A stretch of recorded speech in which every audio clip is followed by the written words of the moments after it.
The sun rose over Frederick, Colorado, on August 13th, 2018, just like any other summer day.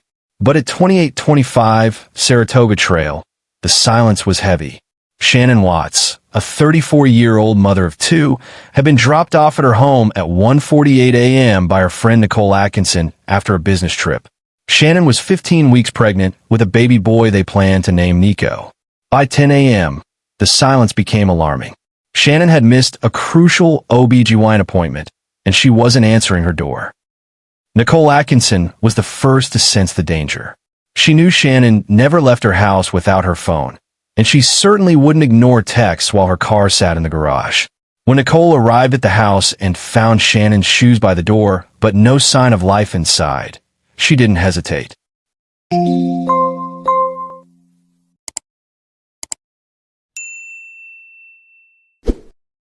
She called the police. This wasn't just a misconnection. It was a deviation from Shannan's highly organized life. The responding officer, Officer Conrad, arrived to find a scene that looked perfectly normal on the surface, but felt entirely wrong to those who knew the family. As Nicole paced the sidewalk, her anxiety was palpable. She explained to the officer that Shannan was diabetic and pregnant, heightening the urgency.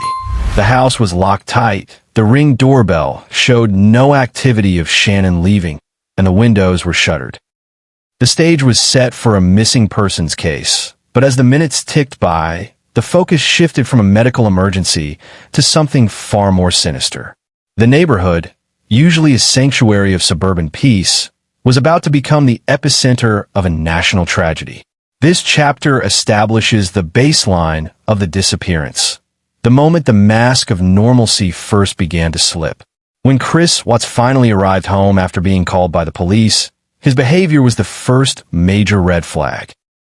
Most husbands, hearing their pregnant wife and children are missing, would be frantic, perhaps even reckless, in their drive to get home.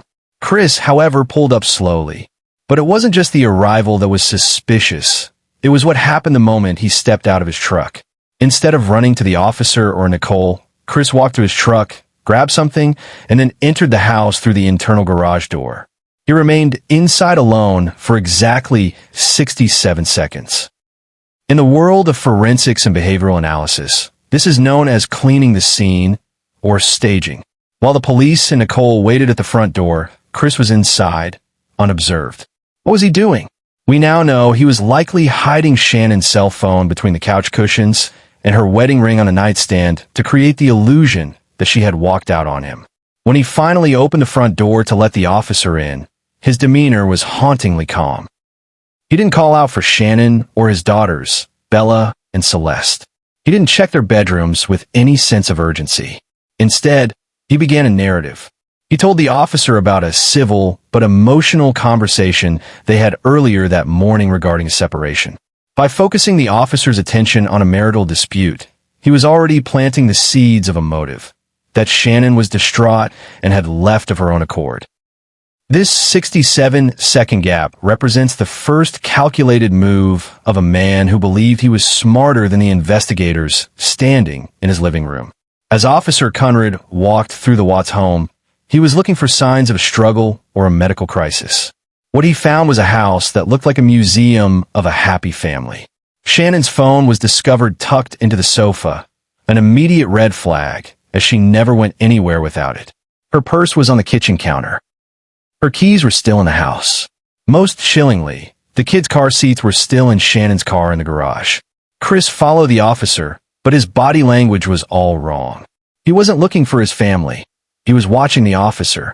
He stayed close, tried to monitor what was being discovered. When they found Shannan's wedding ring on the nightstand, Chris pointed it out almost too eagerly. She took her ring off, he noted, trying to reinforce the runaway wife narrative. But to an experienced investigator, a woman leaving her phone, her car, her kids' car seats, and her wedding ring doesn't look like a woman who left. It looks like a woman who was taken.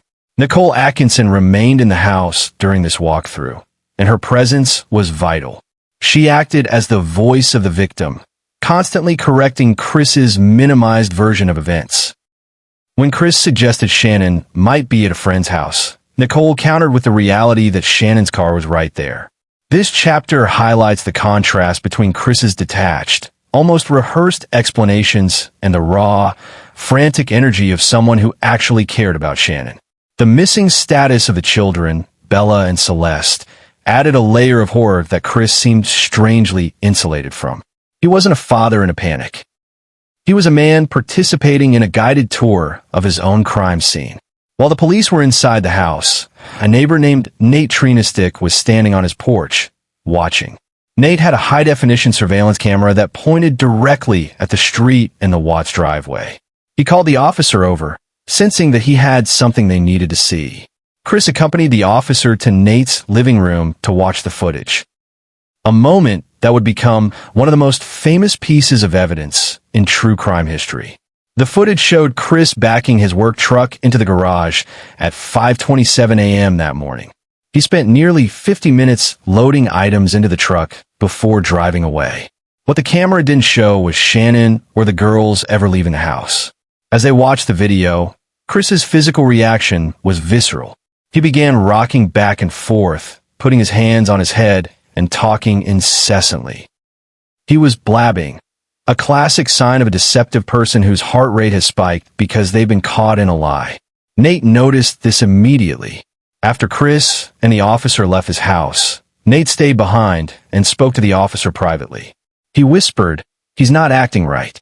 He's normally real quiet. He's never this talkative." Nate's intuition was the catalyst for the investigation. He recognized the shift in Chris's baseline behavior. While Chris thought he was explaining away the footage, he was actually confirming Nate's suspicions. This chapter explores the power of thin slicing, how a neighbor who only knew Chris superficially could see through his mask faster than the professionals, simply because he knew what normal Chris looked like. By the following day, the media had descended on Saratoga Trail. In a move that shocked investigators, Chris agreed to do porch interviews with local news stations. This is often where family annihilators make their most public mistakes. They believe that by appearing on camera, they can control the narrative and look like the grieving victim. Instead, Chris gave the world a front-row seat to his psychopathy. During the interviews, Chris referred to his children in the past tense at times, or spoke about them with a strange lack of warmth. "I just want them back," he said, but his eyes were darting, and he frequently looked down or away. He didn't use Shannan's name often, instead calling her she. He smiled at inappropriate times, a phenomenon psychologists call duper's delight, where a liar feels a subconscious rush of ego from believing they're successfully fooling their audience. He leaned against the railing, crossing his arms, a defensive posture, and talked about how the house felt like a ghost town. To the viewers at home, it was haunting. To the FBI agents watching, it was a confession in all but words. They noticed he didn't once ask for help finding them, nor did he look into the camera to plead with a potential kidnapper. Instead, he made the interview about his feelings and his discomfort. This chapter analyzes the linguistic and behavioral failures of the porch interviews, showing how Chris's attempt to look relatable actually made him look like a monster in plain sight. While the public saw a family man whose life had been upended, investigators were quickly discovering that Chris Watts was leading a double life. For weeks, Chris had been involved in an intense affair with a coworker, Nico Watts. He had told her that he was in the final stages of a divorce, a lie that gave him the freedom to imagine a completely different future, one without the burden of a wife, 2 children, and a third on the way. Digital forensics revealed a dark trail. Chris had been Googling when to say I love you and looking up expensive jewelry, all while his bank accounts were dwindling under the pressure of debt. He was a man obsessed with a fresh start. The affair wasn't just a distraction, it was the motive. Nico Watts eventually came forward to the police, realizing that the man she was dating had lied about everything. She told investigators that Chris was a good liar, but even she was starting to see the cracks. This chapter shifts the narrative from the missing persons case to the motive. We look at the new man persona Chris was trying to adopt, losing weight, wearing new clothes, and distancing himself from his family. He had checked out of his marriage months prior, and the emotional conversation he claimed to have had with Shannan was likely the moment she confronted him about his distance. In Chris's mind, Shannan was the obstacle to his happiness. The nice guy image was a facade that was being dismantled by every text message and search history entry the police recovered. On August 15th, Chris Watts was called into the Frederick Police Department for what he thought was a standard follow-up. In reality, he was walking into a masterclass in interrogation. He was led into room 225, a small, windowless space. The setup was intentional. The detectives sat between Chris and the door. This physical arrangement creates a subconscious sense of entrapment, signaling to the suspect that the only way out is through the truth. The lead investigators, Agent Tammy Lee of the CBI and Detective Graham Coder, began with a soft approach. They didn't accuse him immediately. Instead, they built a rapport. They talked about his fitness, his job, and his stressful life. This is called the long game. By getting Chris to talk about mundane things, they were establishing his truthful baseline. They wanted to see how he moved, how he breathed, and how he sat when he wasn't lying. Chris felt comfortable. He thought he was helping the investigation. He didn't realize that every word he spoke was being measured against the evidence they already had, the neighbor's footage, the affair, and the inconsistencies in his story. This chapter focuses on the psychology of the interrogation room. We explore the read technique and how investigators use empathy as a weapon. They didn't treat Chris like a killer. They treated him like a man who had made a mistake and was under a lot of pressure. By giving him an out, they were preparing to lead him toward a confession. As the interrogation progressed, the detectives began to pivot. They moved from small talk to the specific events of August 13th. This is where the baseline deviation became undeniable. When Chris talked about his work at the oil fields, he was relaxed, his voice was steady, and his hands were relatively still. But the moment the detectives asked, "What time did you leave the house?" or "What was in the back of your truck?" his physiology shifted. He began to fidget. He touched his face, a pacifying behavior used to soothe the nervous system under stress. He started to provide too much detail. Liars often over-explain to make their stories seem more credible, but they usually focus on irrelevant details while glossing over the important ones. Chris spent a lot of time talking about the emotional conversation, but very little time describing how he searched the house. The detectives watched his eye access cues. While the idea that looking left means lying is largely a myth, investigators look for any change from the established norm. For Chris, his tell was a repetitive clearing of his throat and a sudden stiffness in his shoulders. He was no longer the low-key guy he claimed to be. He was a man under immense psychological leakage. This chapter breaks down the specific moments in the video where Chris's body betrayed his words, proving that while the tongue can lie, the nervous system rarely does. The climax of the interrogation came when Agent Tammy Lee asked Chris the golden question. "Would you be willing to take a polygraph?" Chris, likely believing that his nice guy persona could beat the machine, agreed. He sat through the exam, his arms strapped with sensors, believing he could control his heart rate and breathing. He was wrong. When the test was over, Tammy Lee didn't mince words. She walked back into the room and told him flatly, "You did not pass the polygraph." She showed him the charts, explaining that his body had reacted violently to questions about harming his wife and children. This is the collapse phase. Chris's posture changed instantly. He slumped in his chair, his voice dropped to a whisper, and the mask finally fell off. The polygraph isn't always admissible in court, but as an interrogation tool, it is devastating. It stripped Chris of his confidence.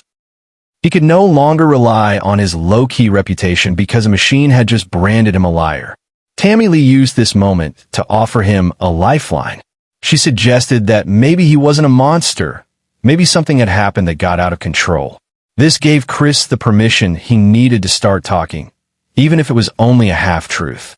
This chapter analyzes the high-stakes drama of the polygraph and why it was the final nail in the coffin of Chris's defense. Under the pressure of the failed polygraph, Chris Watts reached for one last, desperate lie. He asked to speak to his father, Ronnie Watts. In a heartbreaking recorded conversation, Chris told his father a revised version of the morning's events. He claimed that after he told Shannan he wanted a separation, he saw her on the baby monitor strangling the children. In a fit of rage, he claimed he then strangled Shannan to protect his kids. This is a classic shifting the blame tactic. By painting the victim as the villain, Chris was trying to salvage his reputation. He wanted to be seen as a hero who had snapped under trauma, rather than a cold-blooded killer. He told the detectives the same story, crying for the first time, not for his family, but for himself. He even went so far as to describe Shannan's face as she killed their daughters. The detectives didn't believe him for a second, but they let him keep talking. They knew that a partial confession is better than no confession. They got him to draw a map of where the bodies were located. Survey 319, an oil site owned by his employer, Anadarko Petroleum. By getting Chris to admit he was the one who disposed of the bodies, the detectives had won. The Shannan did it narrative was a disgusting attempt to defile the memory of a woman who was already dead, and this chapter explores the deep misogyny and cowardice required to tell such a lie. While Chris was in the interrogation room, a team was sent to the remote oil site known as Survey 319. It was a desolate industrial landscape, the perfect place, Chris thought, to hide a crime. But the search team had a GPS coordinate from Chris's truck and a drone that had spotted a freshly disturbed patch of dirt near the oil tanks. What they found was beyond anyone's worst nightmares. Shannan was discovered buried in a shallow grave, barely 8 inches deep. She was still in the clothes she had worn home from her business trip, but the children were not with her. In one of the most horrific reveals in criminal history, investigators discovered that Chris had dropped the bodies of 4-year-old Bella and 3-year-old Celeste into the crude oil tanks. The openings to the tanks were only 8 inches in diameter. The recovery process took days and left the first responders with lifelong trauma. The sheer cruelty of placing children in oil. Substances Chris worked with every day showed a level of detachment that was incomprehensible. It wasn't just murder. It was an attempt to make them vanish from existence. This chapter pays respect to the recovery teams and details the grim reality of the site, contrasting the beauty of the Colorado plains with the darkness of what Chris had done. It marks the moment the case shifted from a missing persons investigation to a triple homicide recovery. With the bodies recovered, the forensic team went to work to dismantle Chris's Shannan did it lie. The autopsies told a clear story. There was no evidence that the children had been strangled by their mother. Instead, the evidence pointed to a calculated, manual strangulation of all 3 victims. Shannan had no defense wounds, suggesting she may have been killed while she was asleep or incapacitated. Digital forensics further buried Chris. They found that he had Googled the thermal properties of oil tanks days before the murders. He had also looked up the lyrics to a song about a burning house. His phone showed that he had been in constant contact with his mistress, Nicole Kessinger, right up until the moments he began the killings. The health app on his phone showed he was walking and active during the times he claimed to be sleeping or talking with Shannan. This chapter highlights the silent witnesses, the digital and biological evidence that doesn't lie. We look at the Fitbit data, the truck's GPS logs, and the deleted search histories. Every piece of technology in Chris's life had been recording his movements and his intent. He thought he was living in a world where he could delete his past, but the digital trail was permanent. The forensic evidence proved that this wasn't a snap decision. It was a premeditated plan to eliminate his old life to make room for a new one. What they found was beyond anyone's worst nightmares. Shannan was discovered buried in a shallow grave, barely 8 inches deep. She was still in the clothes she had worn home from her business trip, but the children were not with her. In one of the most horrific reveals in criminal history, investigators discovered that Chris had dropped the bodies of 4-year-old Bella and 3-year-old Celeste into the crude oil tanks. The openings to the tanks were only 8 inches in diameter. The recovery process took days and left the first responders with lifelong trauma. The sheer cruelty of placing children in oil, substances Chris worked with every day, showed a level of detachment that was incomprehensible. It wasn't just murder. It was an attempt to make them vanish from existence. This chapter pays respect to the recovery teams and details the grim reality of the site, contrasting the beauty of the Colorado plains with the darkness of what Chris had done. It marks the moment the case shifted from a missing persons investigation to a triple homicide recovery. With the bodies recovered, the forensic team went to work to dismantle Chris's Shannan did it lie. The autopsies told a clear story. There was no evidence that the children had been strangled by their mother. Instead, the evidence pointed to a calculated, manual strangulation of all three victims. Shannan had no defense wounds, suggesting she may have been killed while she was asleep or incapacitated. Digital forensics further buried Chris. They found that he had Googled the thermal properties of oil tanks days before the murders. He had also looked up the lyrics to a song about a burning house. His phone showed that he had been in constant contact with his mistress, Nicole Kessinger, right up until the moments he began the killings. The health app on his phone showed he was walking and active during the times he claimed to be sleeping or talking with Shannan. This chapter highlights the silent witnesses, the digital and biological evidence that doesn't lie. We look at the Fitbit data, the truck's GPS logs, and the deleted search histories. Every piece of technology in Chris's life had been recording his movements and his intent. He thought he was living in a world where he could delete his past, but the digital trail was permanent. The forensic evidence proved that this wasn't a snap decision. It was a premeditated plan to eliminate his old life to make room for a new one.